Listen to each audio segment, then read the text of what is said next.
আপনারও ভয়েস কি এইরকম হয়? তো এই ভিডিওটি দেখার পর আপনার ভয়েস এর থেকে এরকম হতে যাচ্ছে। তো আজ আমি আপনাদের কিছু এরকম উপায় বলবো যা অনেক সিম্পল হবে। অনেক মানুষ ভাবে যে একটি প্রফেশনাল ভয়েস রেকর্ড করার জন্য অনেক দামি মাইকের প্রয়োজন হয়। আসলে এমন কিছুই দরকার হয় না। আপনি চাইলে আপনার স্মার্টফোন দিয়েও হাই কোয়ালিটি ভয়েস রেকর্ড করতে পারেন। তবে আপনার কাছে বাজেট থাকলে একটা মাইক আপনি কিনতেই পারেন। একটা ভয়েস রেকর্ড করার জন্য একটা অডিও থাকা প্রয়োজন, আর একটা অডিও রেকর্ড করার জন্য ভালো এনভায়রনমেন্ট প্রয়োজন। একটা স্মুথ ভয়েস রেকর্ড করার জন্য আপনার এমন জায়গা প্রয়োজন হবে যেখানে কোনো ইকো থাকবে না। অডিও রেকর্ড করার আগে আপনি আপনার রুমের ডোর, উইন্ডো, ফ্যান সব বন্ধ করে দিবেন, যাতে করে নয়েজ একদম না বরাবর হয়ে যায়। যদি তাও নয়েজ আসে তাহলে চেষ্টা করবেন অনেক রাতে অথবা খুব সকালে ভয়েস রেকর্ড করতে, যখন এনভায়রনমেন্ট খুব শান্ত থাকে। এখন নয়েজ তো কমানো হলো, কিন্তু ইকো কিভাবে কমাবেন?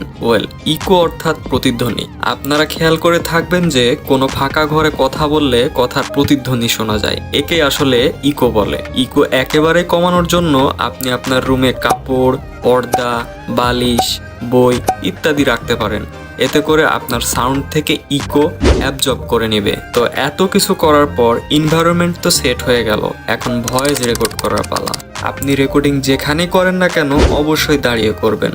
দাঁড়িয়ে রেকর্ড করলে আপনি পারফেক্টভাবে বলতে পারবেন, আবার আপনার ভয়েস কোয়ালিটিও ইমপ্রুভ হয়ে যাবে।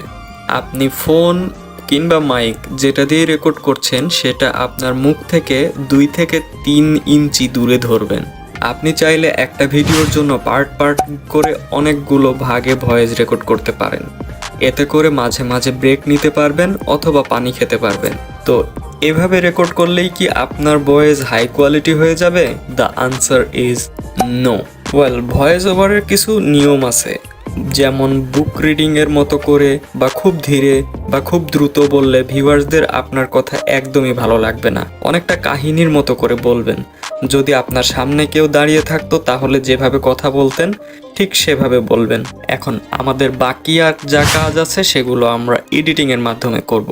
যদি আপনি ফোন দিয়ে অডিও এডিট করতে চান তাহলে প্লে স্টোর থেকে Lexis audio editor app download করে নেবেন। ফোন ইউজার্সদের জন্য এই অ্যাপ একদম বেস্ট। আমিও আমার অডিও এই অ্যাপ দিয়েই এডিট করে থাকি। তো first Lexis audio editor app open করার পর আপনার অডিওটি আপনি ইম্পোর্ট করে নেবেন। এরপর 3 ডট মেনুতে ক্লিক করবেন। এখান থেকে ইফেক্ট অপশানে ক্লিক করবেন। এখানে দেখতে পারবেন নর্মালাইজ নামের একটি অপশান, এটাতে প্রথমে ক্লিক করবেন। এরপর আরও নিচে গেলে দেখতে পারবেন চেঞ্জ স্পিড।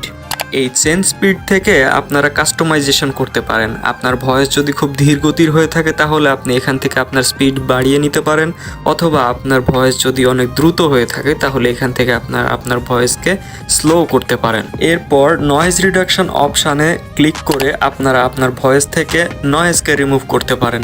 তবে থ্রেশহোল্ড কম বা বেশি করে দেখে নেবেন, কারণ প্রত্যেকটা ব্যক্তির ভয়েস আলাদা আলাদা রকমের হয়ে থাকে। আর এই থ্রেশহোল্ড কম অথবা বেশির মাধ্যমে আপনার নয়েজ তো রিমুভ হবে, সাথে সাথে আপনার ভয়েসও রিমুভ হয়ে যেতে পারে। এই জন্য এটা কম অথবা বেশি করে আপনারা আপনাদের ভয়েস অনুযায়ী সেট করে নেবেন। এখন আরও একটু নিচে আসলে আপনারা ইকুয়ালাইজার অবলিক অ্যাম্পলিফায়ার অপশান দেখতে পারবেন। এখানে আপনারা ক্লিক করে আপনাদের ভয়েসকে আরও বেশি ক্রিস্পি বানাতে পারেন। এখানে ক্লিক করার পরে বাম দিকের সাইডের 3টি অপশান বেসকে কন্ট্রোল করার জন্য, আর ডান দিকের 3টি অপশান ট্রাভেলকে কন্ট্রোল করার জন্য। আপনার ভয়েস কি ধরনের সেটার উপর নির্ভর করে আপনারা এগুলো কম বেশি করে দেখে নিতে পারেন। এই পর্যন্ত যদি আপনি করে থাকেন তাহলে কংগ্রাচুলেশন। এখন আপনি একটি হাই কোয়ালিটি ভয়েস এডিট করে ফেলেছেন। এখন এটাকে সেভ করে যে কোনো ভিডিওতে ব্যবহার করতে পারেন। আপনার ভিডিওর জন্য আপনি পারফেক্ট ভয়েস তো রেকর্ড করা শিখে গেলেন, কিন্তু আপনি যদি এখন পর্যন্ত আপনার চ্যানেল খুলে না থাকেন তাহলে স্ক্রিনে শো হওয়া ভিডিওটি থেকে খুব তাড়াতাড়ি আপনারা দেখে নিতে পারেন আপনি কোন টপিকের উপরে আপনার চ্যানেলটি খুলবেন। আজকের ভিডিও এই পর্যন্তই ছিল। আল্লাহ হাফেজ।